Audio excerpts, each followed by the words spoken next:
Hey guys, this is Fortuna and welcome back to my channel. If you're new here and haven't subscribed to my channel yet, please hit the subscribe button and also hit the notification bell so that you can get notified whenever I post a video. And if you're not following me on my Instagram handle, please check out my Instagram handle too. So continuing our hair care thread, in today's video, I'm gonna talk about some of the hair care tips which are necessary to maintain that beautiful, smooth and healthy hair.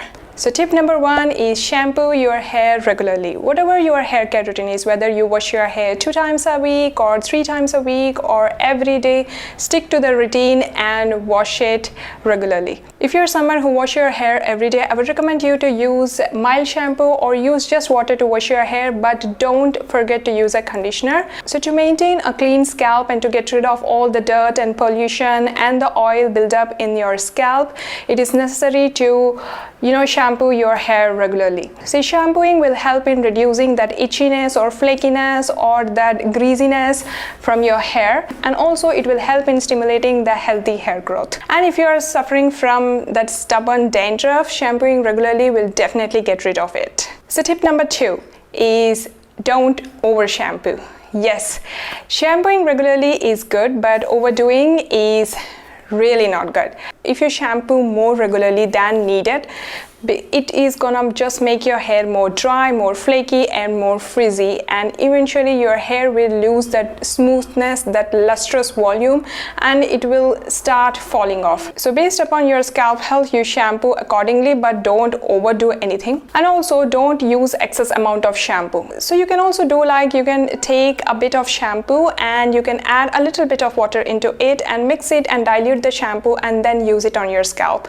I have observed it, because if I'm taking a shampoo directly from the bottle and I'm applying, I am ending up using more shampoo because the shampoo is not reaching all over my scalp. So that's why I started using mixing it with little water and then pouring it on my scalp so that the mixture becomes little runny and it can spread easily. And also by this method I can save a lot of money on my shampoo. And there is a myth attached to this. People say that if you dilute your shampoo, it will get rid of all the harmful chemicals.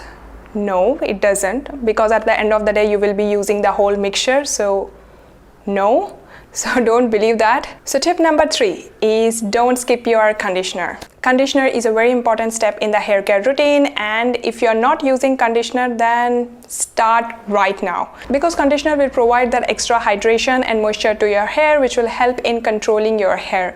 And at the same time, conditioner will help in getting rid of the tangles and frizziness from your hair. Always apply conditioner on the length of your hair. You don't have to apply conditioner on your scalp, because the scalp already produces a lot of oils. So the scalp does not need extra hydration. The length of your hair needs it. So tip number 4 is don't comb your wet hair. Yes, because wet hair is weak, vulnerable and more prone to breakage. So never use a comb on wet hair. If you're someone who has straight hair, then you can use just your fingers to get rid of that tangles and frizziness when the hair is damp. And if you have curly hair, then you can use a wide toothed comb to get rid of that curls or the tangles from your hair. And while doing this, make sure you use a leave-in conditioner and then comb it, so that you will not end up losing more hair. And also you can actually comb your hair before going into the shower. Before shampooing your hair, if you remove as much as tangles as possible, then it will be easy for you to comb your hair after your shampoo. So tip number 5 is don't tie your hair too tight. I know all of those hairstyles you see on the internet, especially the Ariana Grande one. No, darling, if you are gonna do that for a longer amount of time, your hair is gonna fall off. Yes, if you are braiding your hair too tight or making that high ponytail too tight, there will be a lot of pressure on your hair and eventually you will end up breaking it. Doing a high ponytail, you will be pulling all your hair from the hairline, and if you keep on doing that, you will have a receding hairline.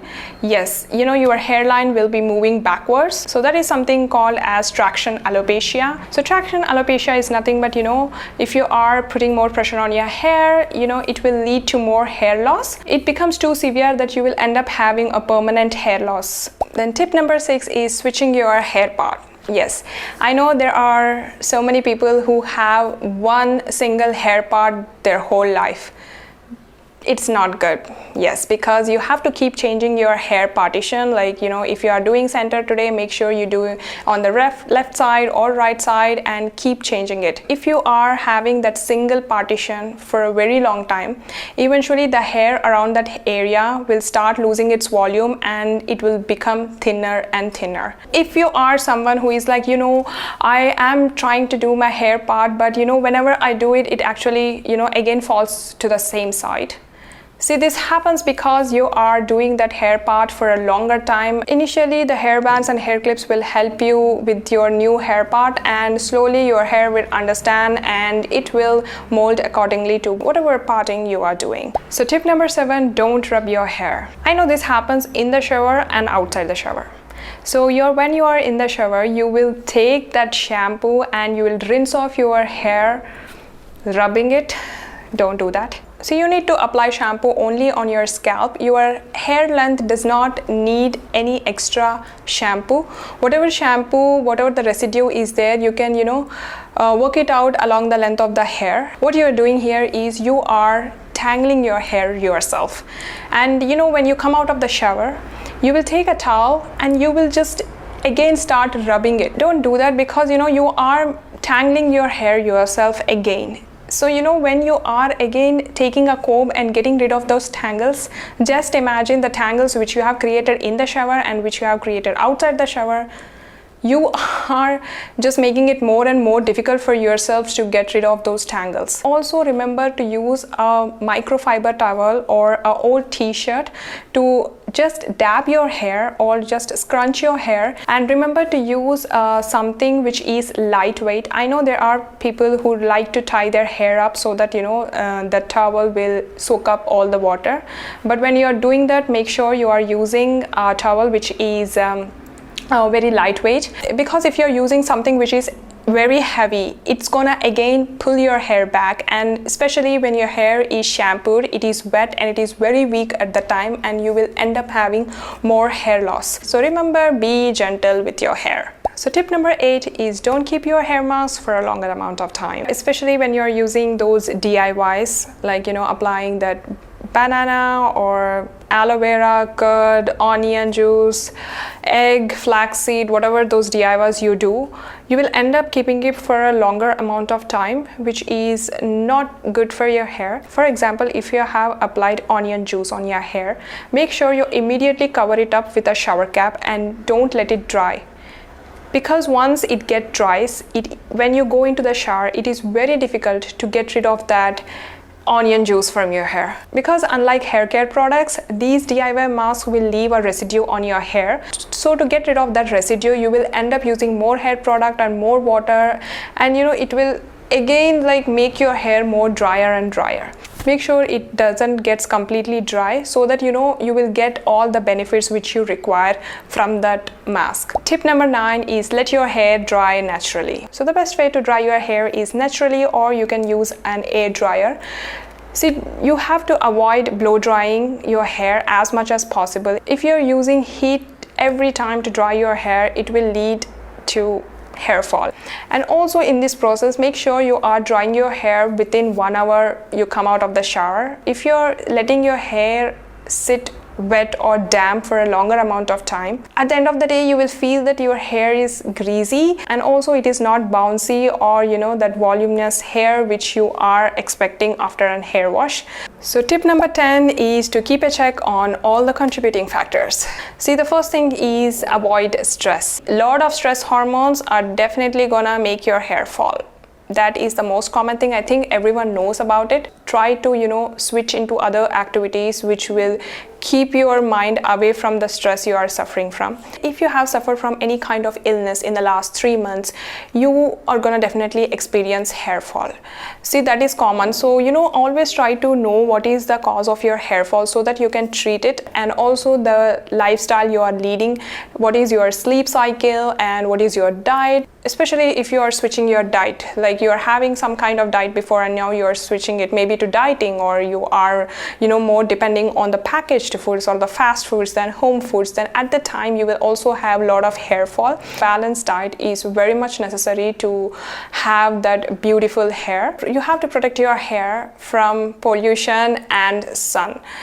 Yes, you see, for skincare you have sunscreen to apply on your skin, but I'm sorry, there is nothing like a sunscreen for hair. So try to protect your hair as much as possible, and always try to use a cap or cover with the help of a scarf. And especially if you are someone who has gone through the hair treatments, like any chemical treatments like straightening or curling your hair, or keratin treatments or color treatments, then your hair is more prone to UV damage. So make sure you always protect your hair. You wear all those serums which you have been given when you are going for a treatment. Heat protection serums are very useful for people who style their hair every day. And also one more thing, don't use too hot water or too cold water to wash your hair. Again, the same thing, heat will damage your hair, and darling, using cold water to wash your hair, you're gonna end up having a lot of troubles. So don't do that, and always use lukewarm water to wash your hair. And once you're out of shower, make sure you dry your hair completely. The hair care is also same as tricky as skincare, so make sure you are treating it very gently. So that's all for today's video. I hope I have covered all the important hair care tips which are needed. If I have missed anything, please do comment down below in the comment section, and I will definitely come up with more hair care videos. So please stay tuned and watch all the videos. So that's all for today, and if you like the video, please make sure you like it, subscribe it, and share this video with all your friends and family. And I will see you soon in my next video. Bye.